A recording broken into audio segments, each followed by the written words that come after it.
Hi, welcome back. Now, oddly enough, we're not going to start with data types and variables like we usually would in a language. We're going to start with functions. So I have two functions here, and I'm not going to look at main right now. We'll get to that in a minute. But I have a function here called addPrint, and we can see the syntax here for taking a parameter list. I32 is a 32-bit integer. I have two arguments to addPrint. A and B are their names, and they are both 32-bit integers, as we can see. So you can see the syntax for passing parameters to a function. Now this function is going to add its two arguments, its two integer arguments, and print the result. It will not return anything. It'll just print the result. So in the print line statement here, below, the brace format specifier is replaced by the items in the list following the string. So underneath this print line statement, for each brace, I annotate with what it will be replaced by.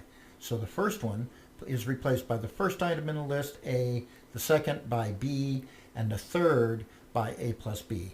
This is very similar to printf, except you don't have to specify the type in the format specification. The format specifier is a block, an empty block in this case, denoted by brace. I also have a function called just add. Now this function does the same thing. Really, it doesn't print the result, but it adds them in place and returns the result.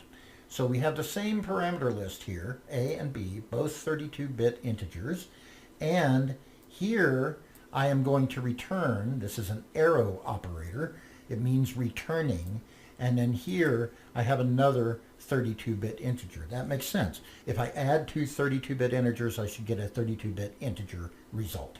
So this function, again, by the comment, adds its two arguments and returns the result.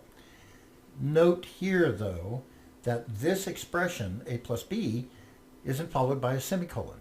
Here, the final expression, or any expression in the addPrint function, is followed by a semicolon. Here, this A plus B is not. An expression that is not followed by a semicolon will retain its value. So the result here is going to be retained, and it is going to be used as the return value of a function. So this is what happens if we don't use semicolons. So in a function, if the last statement doesn't have a semicolon, it is assumed to be the return value of the function. Now you can see that in the vast majority of cases, our expressions, our statements in Rust, are going to be followed by a semicolon. When they are not, their value is retained. A semicolon means throw away the value. No semicolon means retain the value. If the value is retained in a function as the last statement of the function, it is passed back as the return value of the function. So let's see how they're called. Well, they're called in a very common sense way. The first statement here in main will call the addPrint function and add 5 and 3 and print the result, just like we saw, formatted printing here. The second one is going to do the same thing to the I, but it does it in a different way.